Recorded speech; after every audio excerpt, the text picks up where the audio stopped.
अब गीता जी के अंदर भक्तात्मा जो कुछ लिखा है वो वास्तविकता आपके सामने पर्दे पर आ रही है,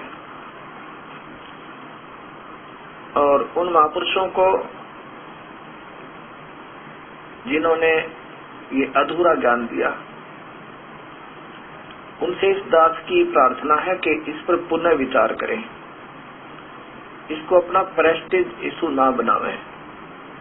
संतों का कोई प्रेस्टीज नहीं होती, वो तो सत्य की खोज में होते हैं, जब मिल जाए तभी स्वीकार कर लेते हैं।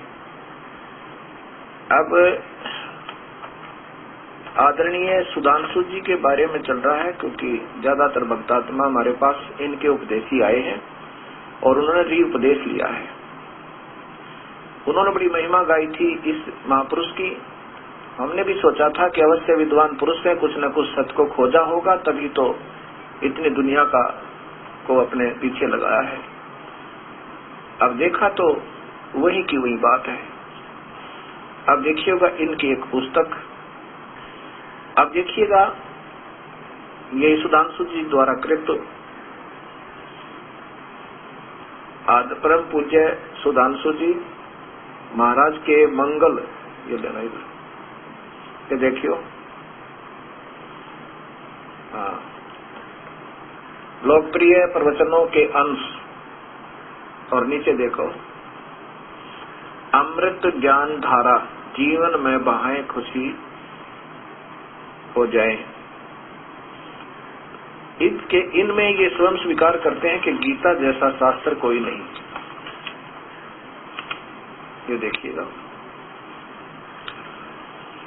प्रश्न नंबर इसका आप देखिए नीचे, ये गीत है जीवन संगीत, गीता गीत है जीवन संगीत का, और इसके नीचे प्रश्न नंबर है ये देखो प्रश्न नंबर 52 पे अमृत ज्ञान धारा के अंदर गीता को संगीत बनाओ, अर्थात गीता का गान गाओ, गीता को पढ़ो, गीता का श्रवण करो, गीता का मनन करो, गीता का निधिध्यासन करो, क्योंकि समस्त शास्त्र इसी गीता में, इसी में आ जाते हैं। कहा गया है कि अगर गीता है तो फिर किसी शास्त्र की आवश्यकता नहीं, अर्थात समस्त शास्त्रों का सार गीता है, यह भी कहा गया है। अब देख लो, अब इन्हीं के वचनों द्वारा ये श्री कृष्ण को पूर्ण मान रहे हैं, और कृष्ण जी क्या कह रहे हैं कृष्ण जी के बारे में, इन्हीं के विचार ये देखिए। इनमें ये क्या है, प्रकृति का संगीत, प्रश्न नंबर 47 पे, ये देखो 47 पे, इसकी 3 के कॉलम में देखिएगा। श्री भगवान श्री कृष्ण ने कालिया नाग के ऊपर पांव रखकर नृत्य किया और संसार को कह दिया कि काल के सिर पर पांव रखकर भी नाचा जा सकता है, तुम्हारे अंदर हिम्मत होनी चाहिए, तुम्हारे अंदर कल्पना होनी चाहिए। ये इनके अधूरे ज्ञान दोगले। देखो फिर देखिए, काल के सिर पर पांव रख के नाचा जा सकता है, और कृष्ण जी स्वयं कहते हैं मैं काल हूँ गीता में, फिर नाचा किसके ऊपर जाता है। आप देखिएगा, फिर दिखाता हूँ 11वें अध्याय का 32वां श्लोक। अब फिर देखिएगा इन्हीं के आदरणीय सुधांशु जी के करकमलों द्वारा गीता जी का टीका। पहले देखिए अध्याय नंबर 11 और फिर इसमें श्लोक नंबर 32 आपको दिखाता हूं।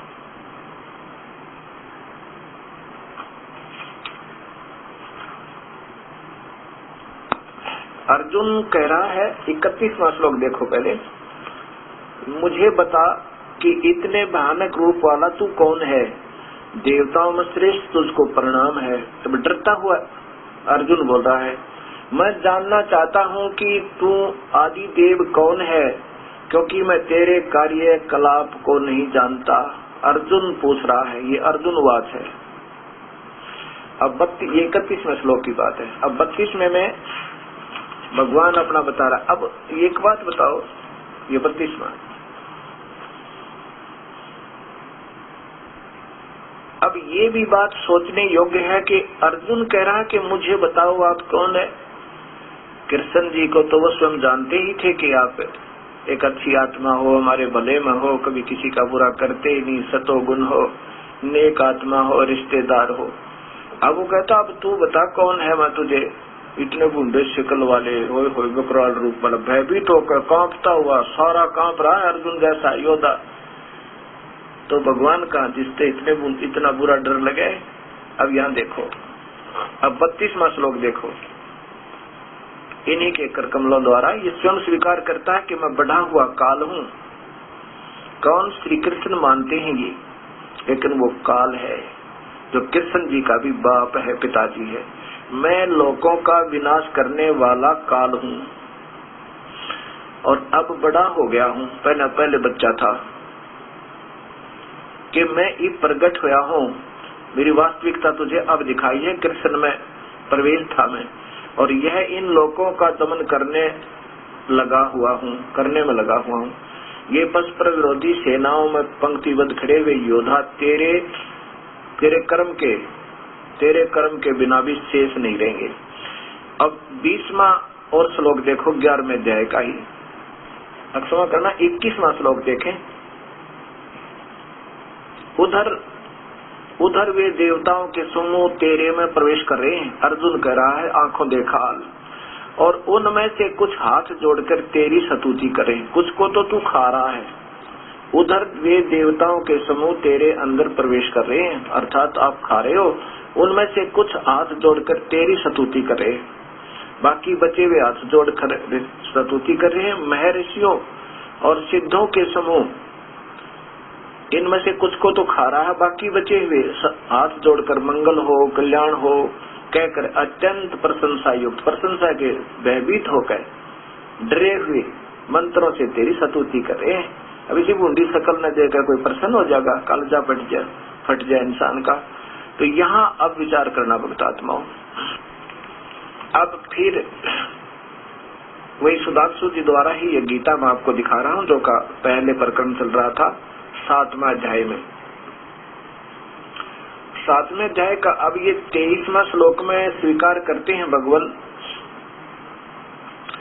कि तीनों गुणों की और उनसे नीचे की जो पूजा करते हैं, ब्रह्मा विष्णु महेश और उनके नीचे की जितने भी अन्य देवता हैं, उनकी पूजा करते हैं। ठीक है, जैसा वो करते हैं उनका लाभ उनको मिलता है, लेकिन उन देवताओं को मैंने ही कुछ शक्ति दे रखी, लेकिन उन बुद्धिहीनों का, परंतु इन अल्प बुद्धि वाले लोगों द्वारा प्राप्त किए जाने वाला फल अस्थायी होता है।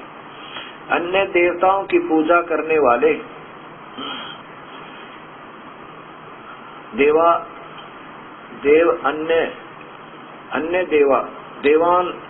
अन्य देवताओं की पूजा करने वाले लोग देवताओं को प्राप्त होते, किंतु मेरा भक्त मेरे पास ही पहुंचता है।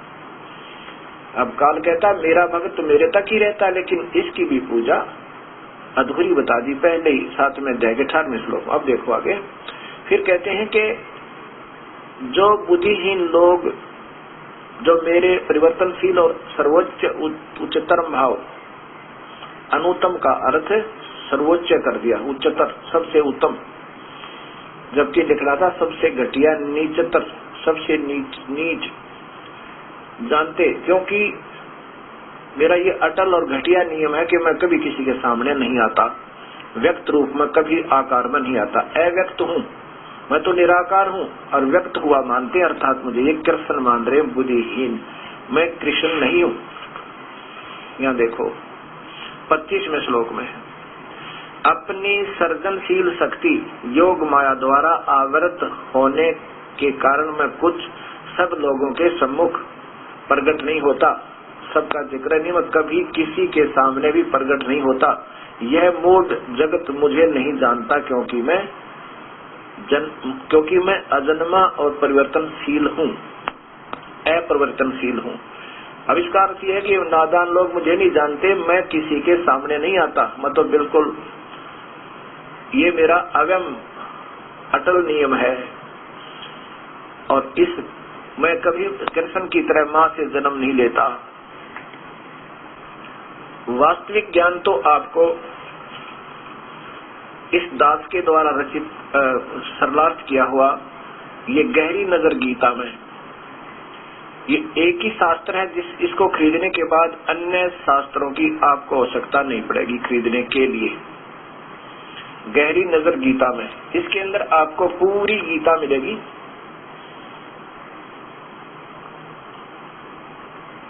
और ज्ञान का अज्ञान पर आक्रमण,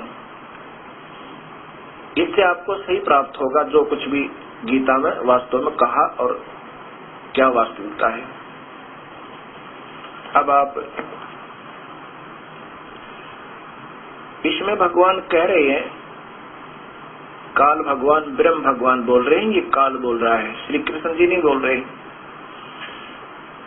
कह रहा कि मैं तो अव्यक्त हूँ, निराकार हूँ और मैं किसी के सामने नहीं आता, लेकिन ये मूर्ख लोग मुझे कृष्ण की तरह जन्मने और मरने वाला मानते हैं। मैं कभी माँ का जन्म नहीं लेता, अर्थात मुझे ऐसे जन्म लेकर जैसे तुम्हारा जन्म हो रहा है, मैं ऐसे कभी व्यक्ति रूप में व्यक्त रूप में नहीं जन्म लेता। इसका जन्म कैसे होता है? जैसे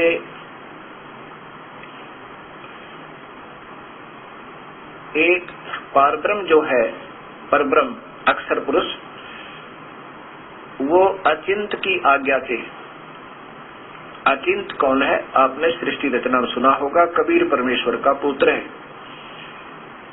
उस अचिंत की आज्ञा से जब देखेगा यहाँ का सब ही ब्रह्मांड 21 के 21 ब्रह्मांड बर्बाद होने लग जाते हैं, इनमें भी देवताओं में भी देवता जैसा भाव नहीं रहेगा, एक ऐसी स्थिति आ जाएगी। उस समय 21 के 21 ब्रह्मांडों को अक्षर पुरुष अचिंत अपने सबद शक्ति देकर अचिंत को इनका सबका विनाश कर देगा।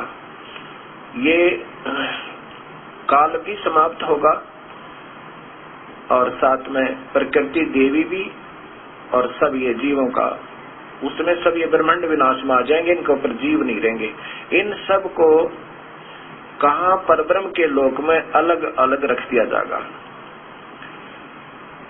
तो वो भी क्योंकि यहाँ सामने नहीं आता, जैसे अक्षर पुरुष वो भी निराकार माना जाता है, जो दिखाई ना दे उस चीज को हम निराकार कह रहे हैं, ऐसा हमारी व्याख्या बनी हुई है।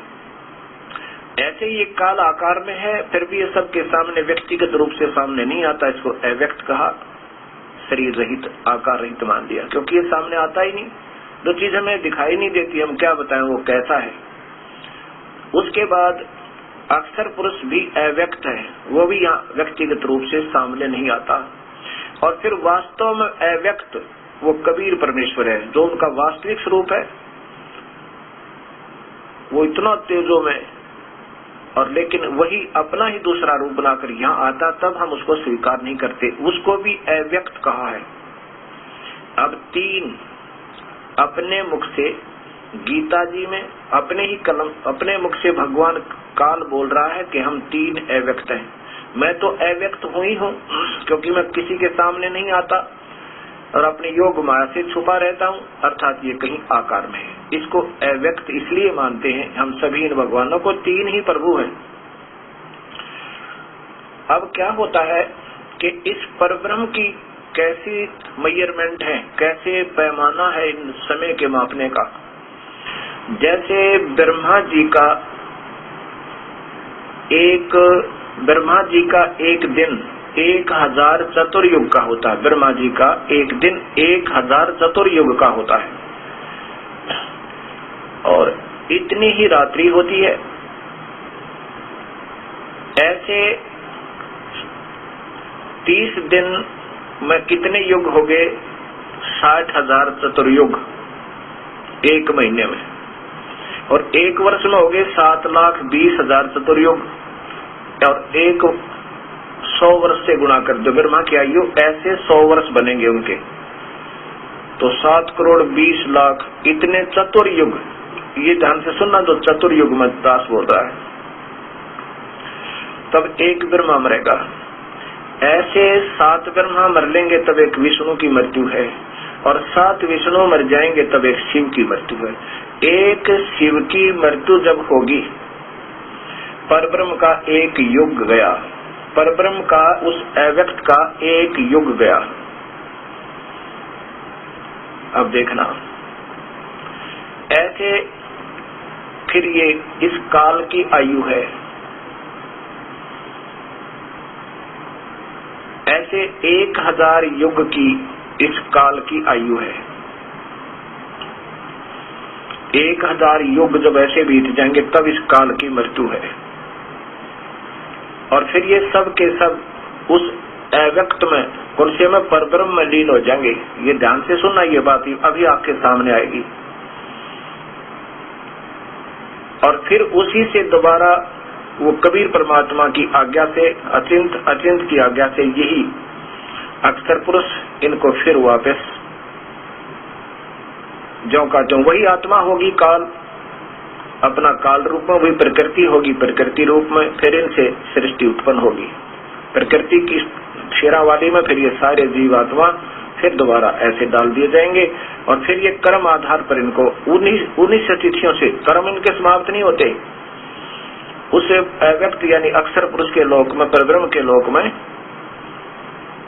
इनको अलग अलग रख दिया जाता है। क्रोधी एक में, कामी एक में, ऐसे जीवन सा करने वाले नारे, उनके कर्मों आधार पर जैसे गेहूं को अलग थैले में, बाजरे को अलग, ज्वार को अलग, ऐसे इनको रख दिया जाता है। और फिर दोबारा ये काल सृष्टि फिर प्रारंभ होती है। फिर ऐसे ही नए सिरे से प्रकृति और काल से, ब्रह्म से इन तीनों देवताओं की उत्पत्ति होती है। फिर ये काल सृष्टि फिर प्रारंभ होती है।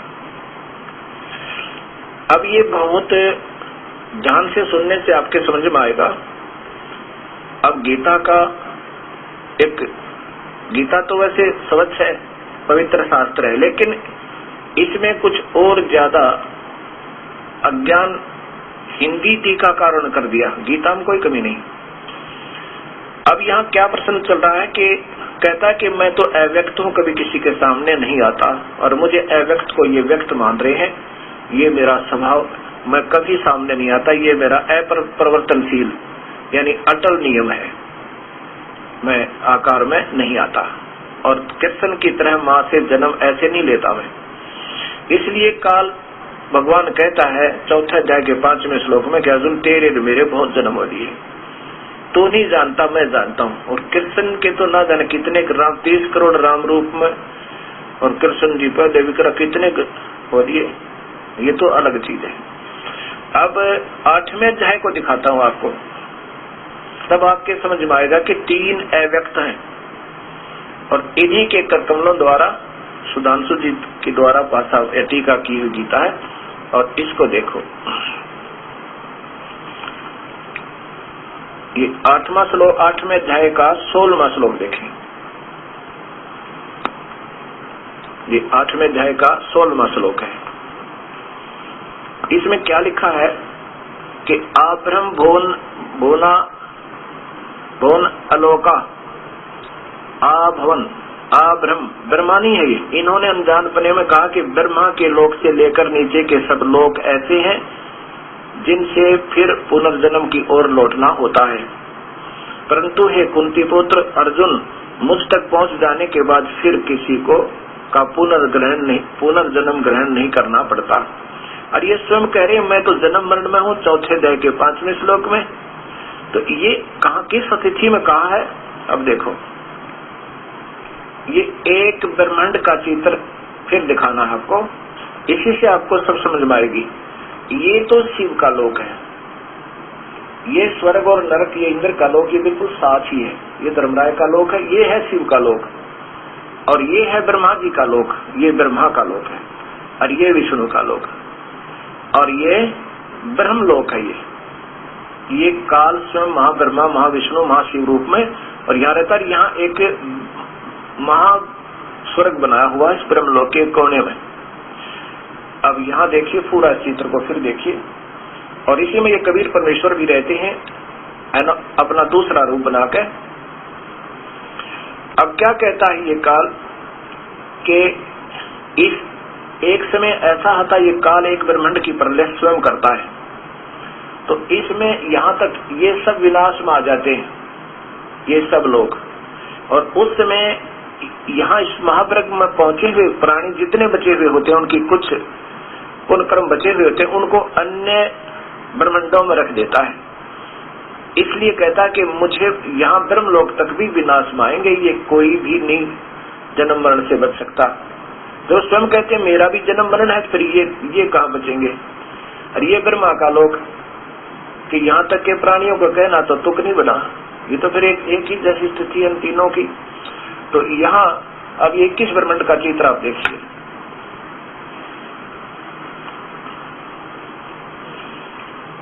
ये काल के 21 ब्रह्मांड का चित्र है। आप समझ में आएगा आप जब इसको पूर्ण रूप से समझ जाओगे। तो एक समय ये अक्षर पुरुष क्या करता है, ये परब्रह्म अचिंत की अज्ञात है, इन सब का विनाश हो जाता है। सब ये कुल मिलाकर भी ब्रह्मलोक यानी काल लोक है, ये सारा ब्रह्मलोक है, ये सब ब्रह्मलोक कहलाता है। और ये भी एक ब्रह्मलोक है हर एक ब्रह्मांड में, क्योंकि जैसे सेंटर की भी राजधानी है और स्टेट की भी ऐसे। और ये एक महाब्रह्मांड में 5 ब्रह्मांड हैं, जिसमें एक ब्रह्मा विष्णु महेश प्रभु है, श्री कृष्ण, जिसको ये सर्वस्वा मान रहे हैं अनजानपने में। अब ये ऐसे समझना इसको कि ये सब विनाश में आएंगे सारे। उसमें वो भी आते हैं जब एक ब्रह्मांड की स्वयं विनाश करता है, जब दूसरी में रख देता है, इसका विनाश करता है, इसको तैयार कर देता है, क्योंकि इसने अपने 1 लाख जीवों का आहार करने के लिए सामान तैयार चाहिए। और जब इसका भी विनाश होता है तो ये सभी प्राणी इसी प्रकार जैसे एक ब्रह्मांड का विनाश करता है, जो इसमें बचे हुए प्राणी होते हैं, ये जो इसमें जो कर्म भोग रहे होते हैं, उनको ये फिर यहाँ दूसरे लोक में रख देता है, समाज उसमें कट कर देता है। ऐसे ही ब्रह्मा करता है। ये सभी प्रक्रिया ऐसे ही चलती है। अब जैसे एक कल्प जो समाप्त होगा, ब्रह्मा जी का एक दिन एक कल्प माना जाता है। 72 चौकड़ी युग बोला गया है एक ब्रह्मा जी का एक दिन। इसको 1000 चतुर्युग भी कहते हैं, 1000 चतुर्युग भी कहते हैं। और 1000 चतुर्युग का ब्रह्मा का एक दिन, इतनी ही रात। अब जब इस 3 लोकों के प्राणी यानी इस पाताल लोक, इस पृथ्वी लोक में, स्वर्ग लोक में और एक पाताल लोक है, उन तीनों पर प्रलय हो जाएगी, सब प्राणी विनाश में आ जाएंगे। उस समय ये सभी प्राणी ब्रह्मा के लोक में रख दिए जाएंगे। और जो ब्रह्मा जागेगा 1000 चतुर्युग के बाद, फिर उसकी रात पूरी हो जाएगी, तो फिर ऐसे ही इनका जन्म प्रारंभ होगा। ये ऐसे ही ब्रह्मा करता है। ऐसे ही फिर ये काल एक ब्रह्मांड को समाप्त करता है। जब उनके सभी जो ब्रह्मलोक तक पहुंच गए, उनको तो स्वर्ग को, अगले स्वर्ग में भेज देता है, दूसरे ब्रह्मांड में, इसी महास्वर्ग में, क्योंकि उनमें भी ऐसा ब्रह्मलोक है। और बाकी के जो प्राणी हैं उनको वहां रख देता है जब तक कि दूसरा जन्म हो उनका, ऐसे सूक्ष्म रूप में। ऐसा ही जब ये काल लोक सारा विनाश आएगा, 21 ब्रह्मांड का विनाश होगा, तब ये सारे के सारे उस परब्रह्म के लोक में, उस दूसरे अव्यक्त के रूप में रख दिए जाएंगे। अब अव्यक्त 3 है। अब स्वयं इन्हीं की कर कमलों द्वारा आपको दिखाता हूँ। अब इसको निंदा ना समझना, ये तो विश्लेषण हो रहा है पवित्र गीता का। अब शुद्ध की में कुछ अशुद्धता आ गई तो उसको फिर गर्म किया जाता है, वो फिर शुद्ध हो जाता है। अब ये शुद्ध हो रहा है, इसको निंदा ना समझना। और संत कभी निंदा नहीं करते। और ये दास तो निंदा करने के योग्य ही नहीं। निंदा क्या, निंदा तो महापाप होता है। हम तो वैसे भी डरते डरते इन पवित्र शास्त्रों का व्याख्या कर रहे हैं। और ये भी मद्देनजर रखते हैं कि कहीं इस दास के से कोई ऐसा वचन ना निकल जाए किसी की आत्मा दुख पावे। यदि सत्य ज्ञान के आधार पर दुख पाती है तो अच्छी बात है। वो गर्म हो रहा है, उसमें से खोट निकलेगा, कुछ सोचेगा, विचारेगा कि हमारे गुरुदेव के बारे में ऐसा क्यों कहा गया, तो फिर सोचेगा, इस दास के द्वारा दी गई टिप्पणी पर विचार करेगा, क्योंकि भक्त आत्मा अवश्य सोचेगा। और स्वयं संत भी सोचेंगे, और सोचेंगे तो बात सामने आ जाएगी। ये तो आज कोई किसी को पका नहीं जा सकता। आप इनोसेंट नहीं हो कि आपको मैं पका दूंगा। हाँ, तब तक इनोसेंट थे जब तक आपको ज्ञान नहीं था, सत्य ज्ञान नहीं था। तब तक तो कोई वह कह ले, मंदिर में घंटी बांध के मेरे जैसा पुजारी वो पहले वहां भी हम चले जाते क्योंकि हमें प्रभु की प्यास है।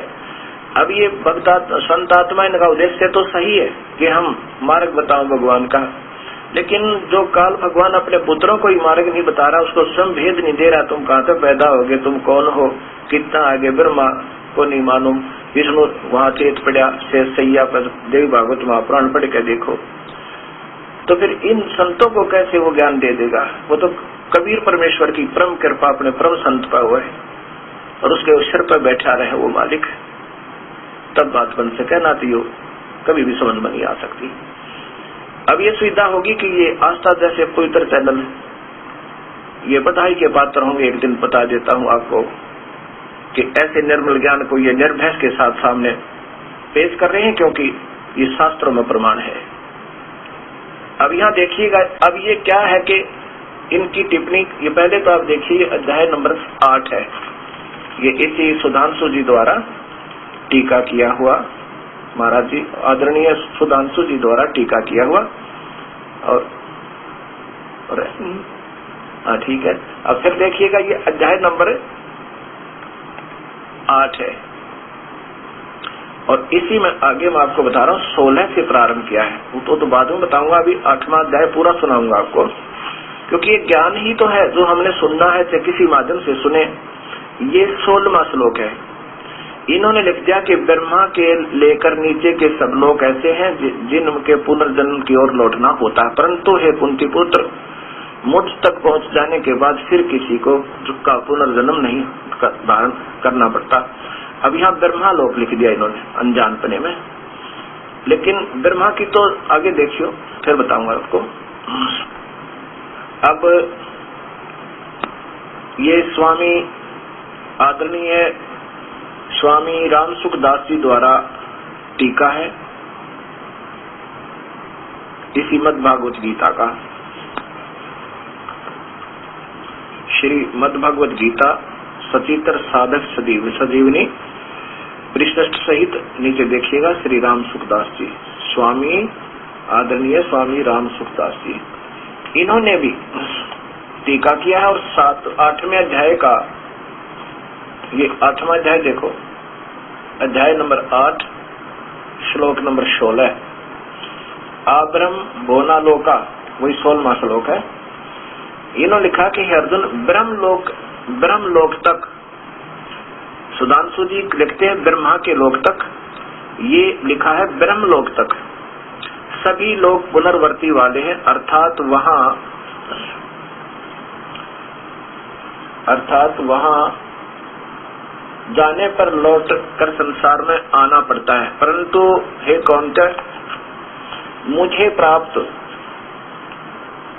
प्राप्त होने पर पुनर्जन्म नहीं होता। प्राप्त तो इसको हो ही नहीं सकते, पहली बात तो ये है, लेकिन मेरी जो सुविधा प्राप्त करने पे ओम नाम के जापते हैं, ये ब्रह्मलोक दिखाना था कि इन्होंने लिखा ब्रह्मलोक, और वो कह रहे हैं ब्रह्मा का लोक। और फिर साथ में 70वें श्लोक में क्या लिखा है इन्होंने कि देखिए यहाँ नीचे से, ये 70वां श्लोक है,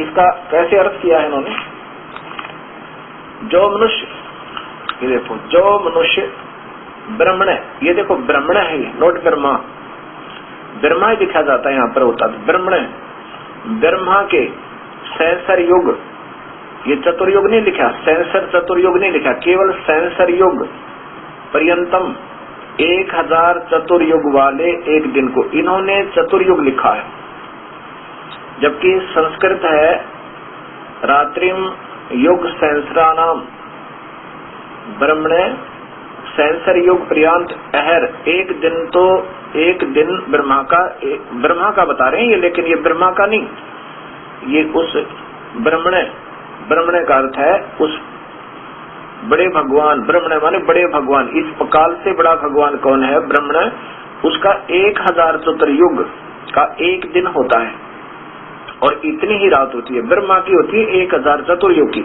अब इन्होंने ज्ञान था अन्य शास्त्रों से लिख दिया 1000 चतुर्युग वाले युगी वाले एक दिन को, और सहस्र युग वाले ऐसे, ये देखो। अब ये विचलित है बेचारे, कभी ब्रह्मा को ब्रह्म बता देते हैं, कभी ब्रह्मा का कोई। अब ब्रह्मा का लिखना पड़ा तो ब्रह्मा के तो चतुर्युग ही होते हैं, ऐसा ही है। लेकिन उस ब्रह्मण या अक्षर ब्रह्मण है, ये देखो इन्होंने लिखा है ब्रह्मण, नोट ब्रह्मा, ब्रह्मण को फिर यहाँ ब्रह्मा कर दिया अनजानपने में। बड़ा भगवान, इस ब्रह्म से भी ऊपर जो ब्रह्म है वो भगवान ब्रह्मण है, उसके होते हैं ये 1000 युग, और ब्रह्मा के होते हैं 1000 चतुर्युग। ये अनजानपने में ब्रह्म को ही ब्रह्मा बना देते हैं कभी, क्योंकि इनका भी दोष नहीं, हम भी इसी अंधेर में थे पहले। आगे लिखा है चतुर्युग वाली उनकी एक रात जानते हैं, वो मनुष्य सही समझते हैं। वे मनुष्य ब्रह्मा के दिन और रात को जानने वाले हैं, ब्रह्मा के।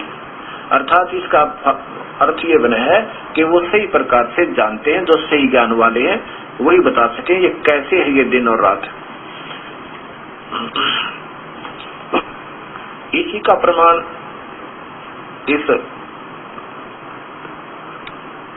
आदरणीय जयदयाल गोविंद का द्वारा टीका की गई गीता जी में देखिए, ये अध्याय नंबर देखिए पहले, ये 7 है, 8 में देखिए, ये 8 का फिर देखिए नीचे श्लोक नंबर 16 है। इसमें आब्रह्म भुवनात् लोका पुनर्वंती, इसमें इन्होंने भी ये लिखा है कि हे अर्जुन, क्योंकि ये समझदार थे, ब्रह्म लोक पर्यंत सब लोग पुनर्वर्ती हैं, परंतु हे कुंती पुत्र, मुझको प्राप्त होकर पुनर्जन्म नहीं होता। यहाँ भगवान को प्राप्त तो हो ही नहीं सकते, वो तो 11वें अध्याय का 47वां और 48वां श्लोक स्पष्ट करता है। वो तो 11वें अध्याय का 47 और 48 श्लोक स्पष्ट करता है, और 53 और 54। अब 17वां देखो, अब 17 में लिखा है, ये देखो, सहस्र युग पर्यंतम, 1000 युग, 1000 चतुर्युग नहीं है, केवल 1000 युग, और इतनी ही रात्रि है। ये ब्रह्मण शब्द है। अब यहां देखो, ब्रह्मण उस बड़े भगवान, काल से बड़े ब्रह्मण, ब्रह्म उद्धारम, ये आपने सुना होगा, उसमें अथर्ववेद में ये ब्रह्मा का जो एक दिन बना दिया इन्होंने, एक दिन है 1000 चतुर्युग की अवधि वाला। अब इसमें कोई चतुर्युग नहीं लिखा, सहस्र युग पर्यंतम। इन्होंने क्योंकि ज्ञान था, अन्य शास्त्रों में लिखा कि ब्रह्मा की आयु का एक दिन 1000 चतुर्युग का ही होता है, इसमें कोई संदेह नहीं। लेकिन यहाँ उसका जिक्र नहीं, ये तो सेकंड अव्यक्त का है, जो परब्रह्म का जिक्र है, और इतनी ही उनकी 1000 युग की इन्होंने चतुर्युग लिखा, रात्रि होती है, तत्व से जान लेते हैं वो योगीजन, काल के तत्व को जानते। बस ये सही लिखा कि बस इसको जो समझ लेगा वो सही काल में जानने वाला है और सही समय का हिसाब लगा रहा है। कि अब फिर देखिएगा सुधांशु जी द्वारा ही, क्योंकि इन्हीं के द्वारा टीका का अब आगे चल रहा है। ये देखो, ये 16, अब 16 इन्होंने किया है।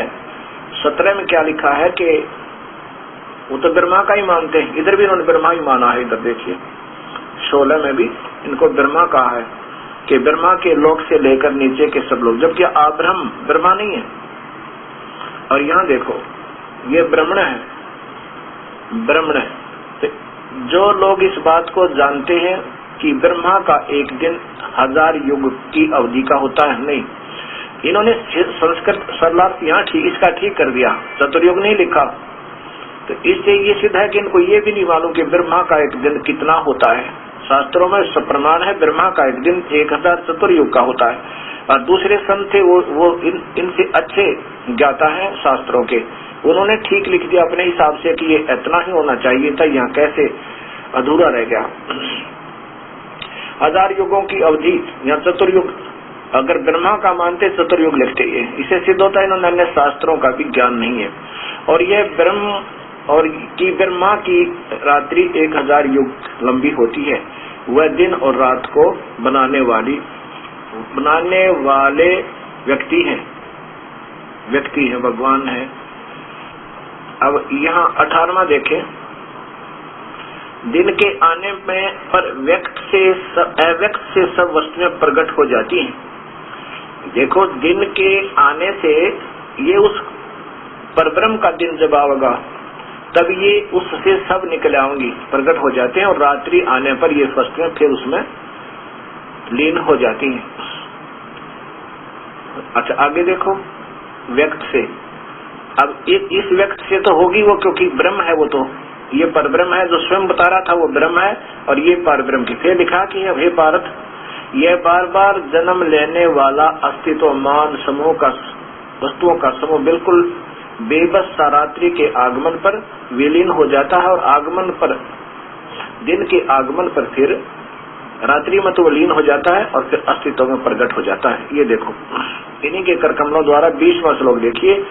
परंतु इस अव्यक्त से भी परे, एक तो अव्यक्त स्वयं काल कह रहा मैं अव्यक्त हूँ, फिर ऊपर बताया कि सब उसमें लीन हो जाते हैं, उस व्यक्त से फिर प्रकट होते हैं, अव्यक्त से उस, ये देखो ऊपर वाला, फिर देखिए 19वां, कि दिन के आने पर अव्यक्त से सब वस्तुएं प्रकट होती है। कौन से अव्यक्त से? परब्रह्म तय, और ये भी अव्यक्त है, काल भी अव्यक्त है। अब देख 20वें में इन्हीं के कर कमलों द्वारा, परंतु इस अव्यक्त से भी एक और अव्यक्त, उस अक्षर पुरुष से भी ऊपर एक और अव्यक्त है, सनातन अस्तित्व है, वो कभी विनाश न होने वाला भगवान है, जो सब अस्तित्वमान वस्तुओं के नष्ट हो जाने पर भी नष्ट नहीं होता। ये देखो, 3 अव्यक्त हो गए और 3 ही भगवान है, और यही 15वां अध्याय आपको बताएगा। अब सुधांशु जी द्वारा ही वही गीता आपको दिखा रहा हूँ, पंचोदश अध्याय, इसमें 16 और 17 और 18 श्लोक, यहाँ देखिएगा। ये 16 और नीचे 17, ये स्पष्ट है। इस संसार में क्षर नाशवान, अक्षर अविनाशी, ये 2 प्रकार के पुरुष हैं। ये देखो, ध्यान से देखना श्रोताओं और दर्शकों, प्रिय भक्तात्मा, ये सामने सच्चाई आ रही है। संपूर्ण प्राणियों के शरीर नाशवान और कटुस्थ अर्थात जीवात्मा अविनाशी कहा जाता है। 2 ही सतीतीत भगवानों की, पुरुष माने भगवान है, एक तो नाशवान क्षर है और अक्षर पुरुष अविनाशी कहा है। ये 2 प्रकार के पुरुष है, पुरुष से लिख दिया इन्होंने, यहाँ भगवान लिखना था। और संपूर्ण प्राणियों के शरीर भी ऐसे ही है, ये तो नाशवान है, स्थूल शरीर तो, और जीवात्मा अविनाशी है। अब 17वें श्लोक में आपने ये, 18वें श्लोक में ये याद रखना पड़ेगा, ये शरीर, संपूर्ण प्राणियों के शरीर नाशवान कटुष्ट जीवात्मा, ये काल 18वें में कहता है कि मैं तो केवल इस शर्त, ये जो अक्षर और ये अक्षर, क्योंकि ये जो मेरे लोक में जितने भी प्राणी हैं, चाहे वो देवता से ब्रह्मा विष्णु महेश या कीड़ी कुंदर कुछ भी हैं, उनसे ही मैं तगड़ा हूँ 21 ब्रह्मांड में, लेकिन वास्तव में परमात्मा तो कोई और है, वो इसमें बता रहा। देखिए, उत्तम पुरुष है तो अन्य ही, ये विचलित है, यहाँ पुरुष माने परमात्मा लिखना था, उत्तम भगवान तो कोई और है, और इसमें आपे ही भगवान ने लिख दिया है परमात्मा इति उद्धारते, उसको जिसको भगवान कहते हैं, पुरुष माने भगवान।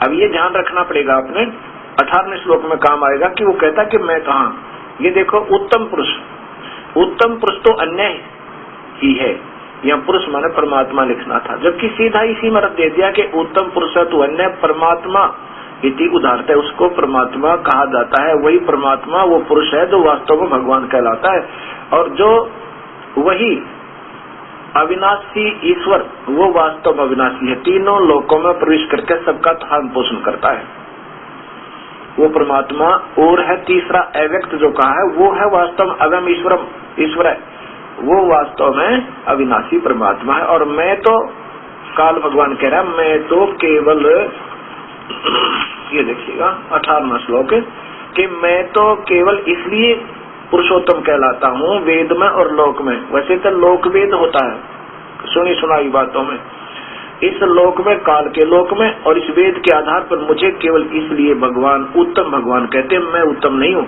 क्योंकि मैं क्षर से अतीत और अक्षर से भी उत्तम हूँ। कौन से थे? इस जीवात्मा और उसके स्थूल शरीर में। अब भक्तात्मा,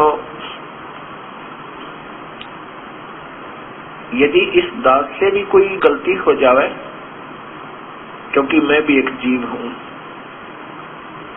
ईश्वर कृपा से बोल रहा हूँ,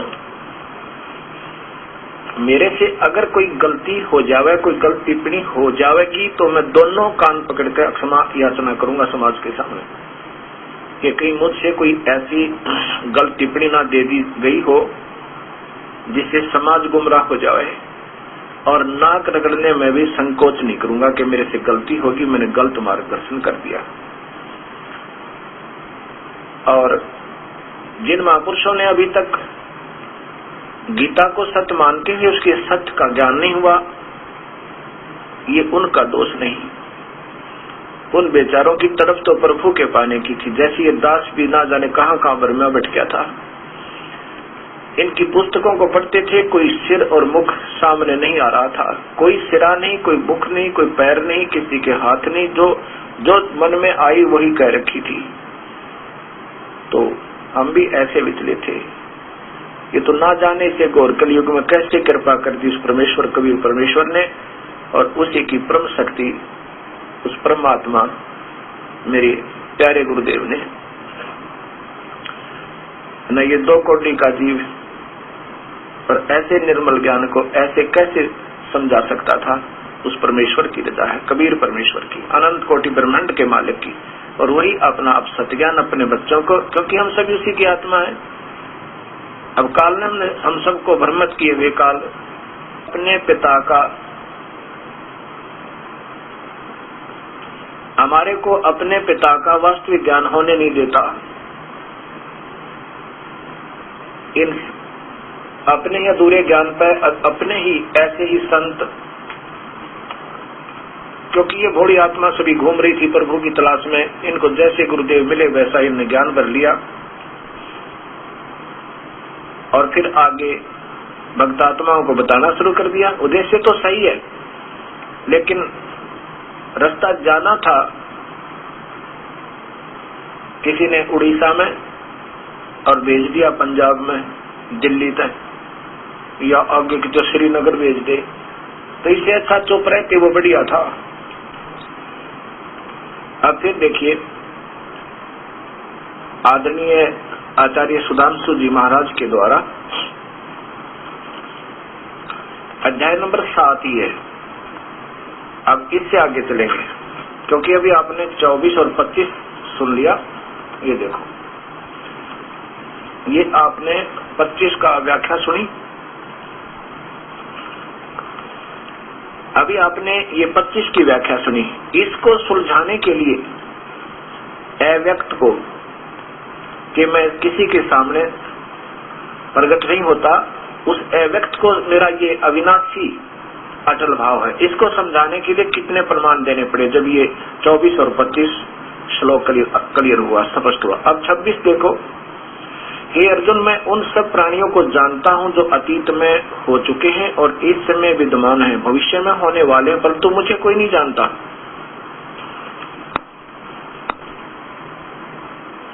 इससे स्पष्ट है कि 21 ब्रह्मांड में जितने प्राणी हैं उनके जन्म जो होने हैं और जो अभी बकाया है और जो अब वर्तमान में है और आगे होंगे, उन सबको काल जानता है, क्योंकि इनका लेखा जोखा इसी के पास है। लेकिन काल को कोई नहीं जानता। ये कैसे जाने जो यहाँ के इसी से उत्पन्न हो रहे हैं, इन्होंने इनकी बुद्धि को यहाँ पर भ्रमित किया हुआ है, तो कैसे जान सकते हैं? अब ऐसे ही कह रहे हैं कि मुझे कोई नहीं जानता, मैं सबको जानता हूँ। अब फिर देखो, अब 27वां श्लोक, 28वां श्लोक देखो, ये है अर्जुन। 27वां देखो, अर्जुन शत्रुओं को जीतने वाले अर्जुन, सब प्राणी इच्छा और द्वेष के कारण उत्पन्न हुए द्वैत के वश में होकर मोह और भ्रम में पड़े हुए हैं। ये तो डालने वाला भी स्वयं ही है और कह रहा है। चलो आगे देखो 28 में, परंतु वे पुण्यात्मा लोग जिनका पाप नष्ट हो गया है, जो पाप के प्रति मर चुके हैं, पाप के प्रति मर चुके हैं, द्वितीय मोह से मुक्त होकर अपने व्रतों पर स्थिर रहते हुए मेरी पूजा करते हैं। आगे देखो 29 में, वो तो मेरी पूजा करते हैं जो मेरे तक का ज्ञान है। आगे है, जो लोग मुझ में शरण लेते हैं और जरा और मरण से मुक्ति पाने के लिए प्रयत्न करते हैं, वे संपूर्ण ब्रह्म को और संपूर्ण आत्मा को, कर्म बंधन को, सबको जानते हैं। आगे देख, अब इन्होंने क्या कर दिया, इसको कति गोल कर दिया 29वां। कितना स्पष्ट ज्ञान है।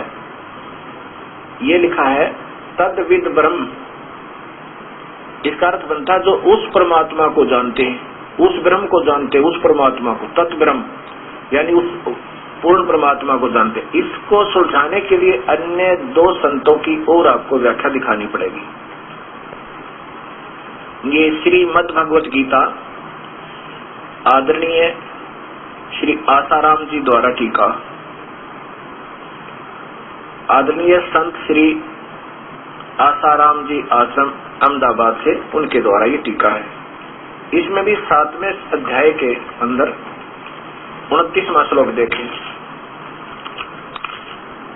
ये 29वां श्लोक है, जो मेरे शरण होकर जरा और मरण से छूटने के लिए यत्न करते हैं, वे पुरुष उस ब्रह्म को, ये समझना, उस ब्रह्म को, तत् ब्रह्म, उस परमात्मा को, पूर्ण अध्यात्म को और संपूर्ण कर्मों को जानते हैं। अब यहाँ ये उस ब्रह्म का इशारा है, और इसलिए क्योंकि ये तो अनजान संत है जो सबको गोलमोल करने की कोशिश पहले कर रहे हैं, इन्होंने ये भी नहीं देखा। अब देखो इसी में फिर अर्जुन पूछता है 8वें अध्याय का पहले श्लोक में पूछा कि हे भगवान, वह ब्रह्म क्या है, आध्यात्मिक क्या है, कर्म क्या है, अधिभूत नाम से क्या कहा गया है। जो आपने अभी कहा 7वें अध्याय के 29वें श्लोक में, वो ब्रह्म है फिर कौन, वो परमात्मा कौन है, ये बिल्कुल सही लिखा है आसाराम जियों ने। और यहाँ भी आसाराम जियों ने बहुत ठीक लिखा, क्योंकि ये संत हैं, जहाँ इनके बस से बाहर हुई वहाँ अलग बात है, लेकिन अनर्थ बिल्कुल नहीं किया इन्होंने। एकाध जो नहीं समझ में आई वो करना पड़ा, लेकिन यहाँ भी गोल करने की क्या आवश्यकता पड़ेगी थी। 32वां श्लोक 7वें अध्याय का है, ये ऊपर 7वां अध्याय देखिए। और इन्होंने लिखा उस ब्रह्म को, तत् ब्रह्म, ये दिखाना चाहता था दास। तो जो इस सारे ज्ञान में समझ लेगा अर्जुन, फिर मुझे भी और उस ब्रह्म को मेरी शरण में होकर, क्योंकि ओम नाम से भक्ति प्रारंभ होगी, ये उसकी शरण है, इससे नीचे नहीं। इसलिए कहते मेरी शरण में होकर फिर उस परमात्मा को सही जान सकता है और उस पर उससे भक्ति प्रारंभ होगी। ये देखिए आदरणीय श्री जयदयाल गोविंद का जी द्वारा टीका, गीता प्रेस गोरखपुर से प्रकाशित, वही मद भागवत गीता। इनके भी इन्होंने वही 7वां अध्याय, और यहाँ देखिए श्लोक नंबर ये 29 है, इन्होंने इसका यहाँ सर्लास किया है। जो मेरी शरण होकर जरा और मरण से छूटने के यत्न करते हैं, वे पुरुष उस तत्व, उस ब्रह्म को, उस परमात्मा को और अध्यात्म को, संपूर्ण कर्मों को जानते हैं। अच्छा, इसी में देखो यहाँ पर ये 8वां अध्याय है, इसमें पूछा है कि अर्जुन पूछ रहा है, अर्जुन वाच, हे पुरुषोत्तम, तत्व ब्रह्म क्या है, वो ब्रह्म है कौन। अब आगे देखिए इसी में 3रे श्लोक में भगवान बता रहे हैं कि वो तो अपरम अक्षर पुरुष है। यहाँ उत्तर दिया भगवान, श्री भगवान वाच, वह तो परम अक्षर ब्रह्म है। वो परम अक्षर ब्रह्म एक क्षर पुरुष, एक अक्षर पुरुष एक क्षर ब्रह्म, एक अक्षर ब्रह्म, एक परम अक्षर ब्रह्म। पुरुष कहो, यहाँ कहते वो तो परम अक्षर ब्रह्म है, वो हम दोनों से, वो तो तीसरा भगवान है। ये आदरणीय आसाराम जी भी इसी 8वें अध्याय का तीसरे में बता रहे हैं कि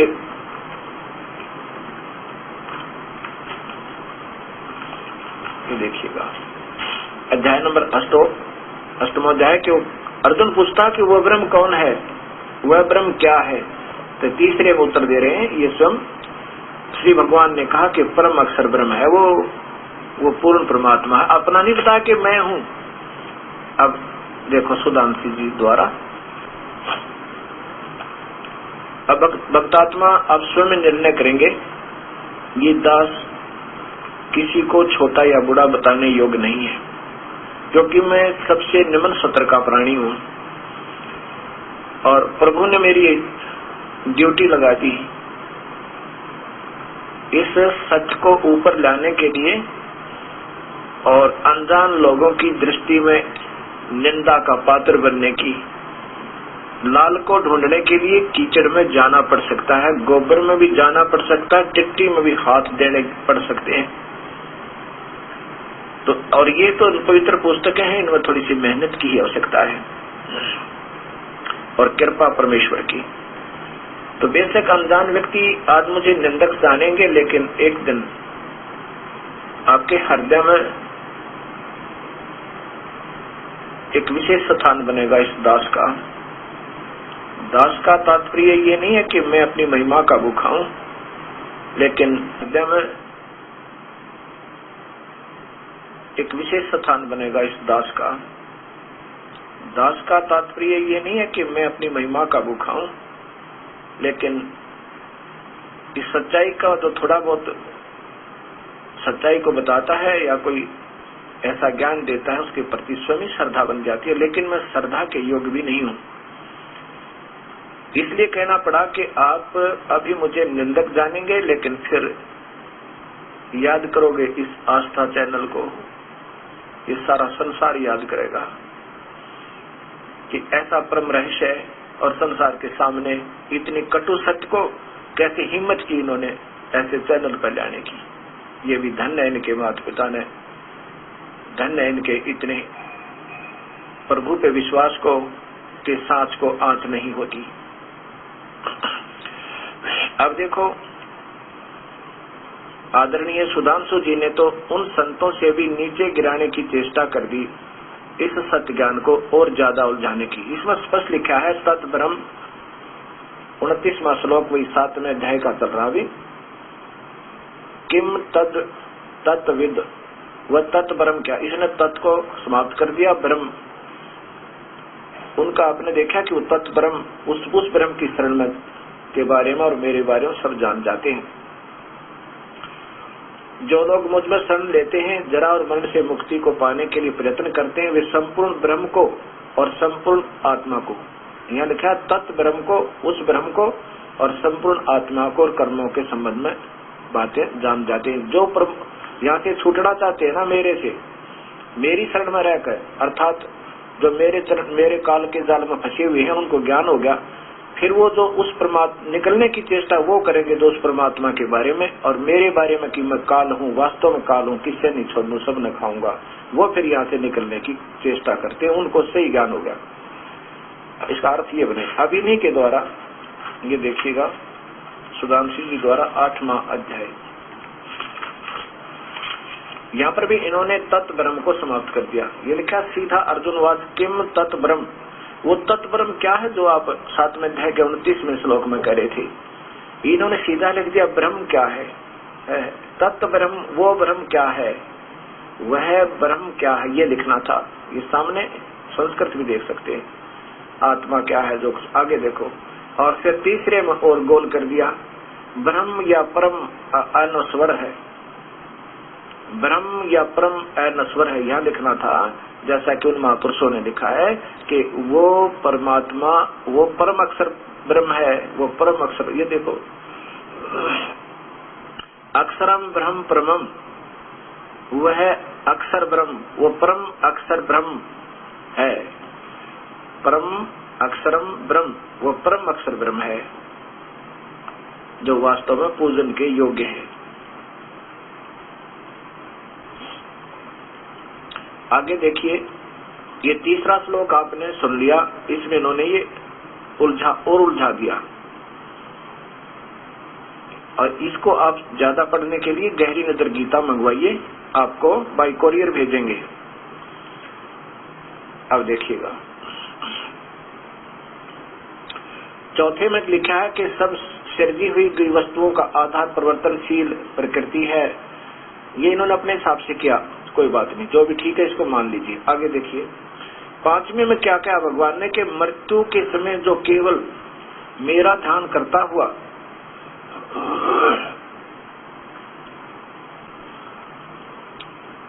क्या लिखा है कि मृत्यु के समय, ये काल भगवान बोल रहा है, मृत्यु के समय जो केवल मेरा ध्यान करता हुआ अपने शरीर का त्याग करके इस संसार से प्रयाण करता है, वह मेरे पद को प्राप्त होता है। इसमें कोई संशय नहीं, बिल्कुल सही है। ओम नाम का जाप करते हुए प्राण त्याग जाओगे तो केवल ब्रह्म लोक तक पहुंच जाओगे, उस महास्वर्ग में।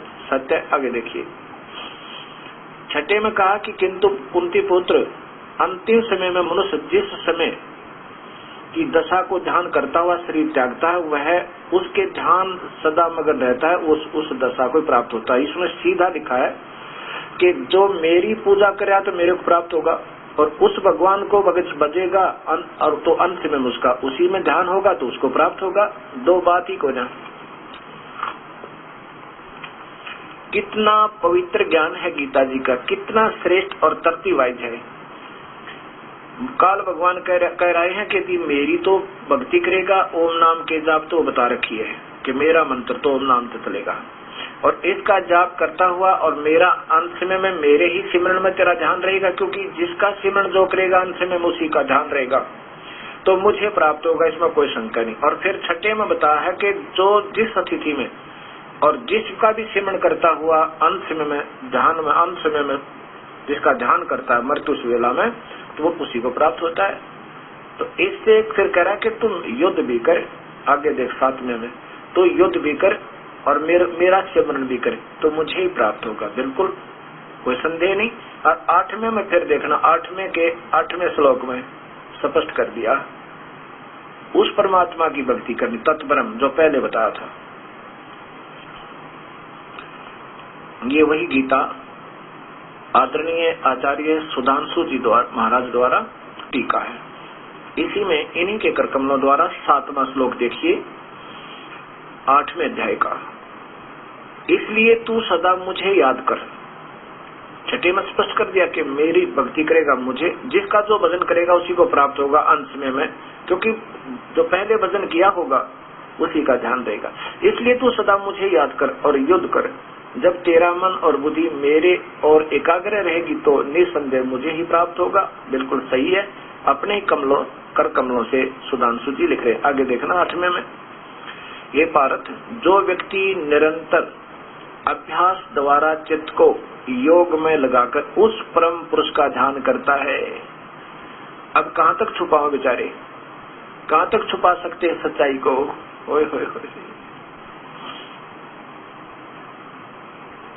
ये पार्थ, जो व्यक्ति निरंतर अभ्यास द्वारा चित्त को योग में लगाकर उस परम पुरुष का ध्यान करता है और अपने चित्त को कहीं भटकने नहीं देता, वह अवश्य ही उस दिव्य और सर्वोच्च पुरुष को प्राप्त करता है।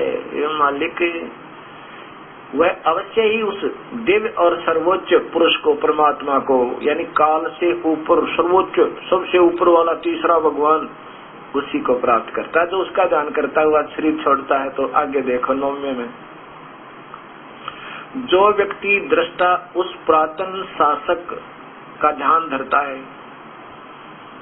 ये सीधा है, ये कवि मानो कबीर परमात्मा, उस कबीर का ही इन्होंने दृष्टा लिखा है।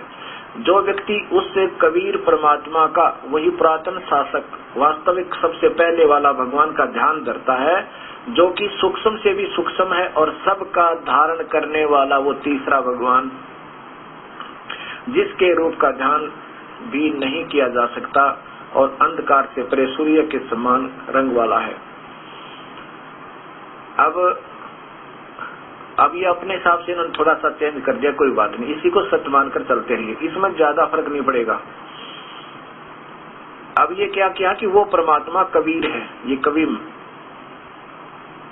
वो वास्तव में परमात्मा सर्वशक्तिमान है और उसका ध्यान करता है तो उसको ही, वो तो बहुत अंधकार से दूर है, यानी वो वास्तव में उसमें कोई गड़बड़ नहीं है। देखिए अब 9वां और देखो 10वां, जो व्यक्ति इस संसार से प्रस्थान के समय मन में भक्ति और योग बल के स्थिर करके अपनी प्राण शक्तियों को भावों के मध्य में भली भांति स्थापित करके वैसा करता है, वह उस दिव्य परम पुरुष को प्राप्त होता है।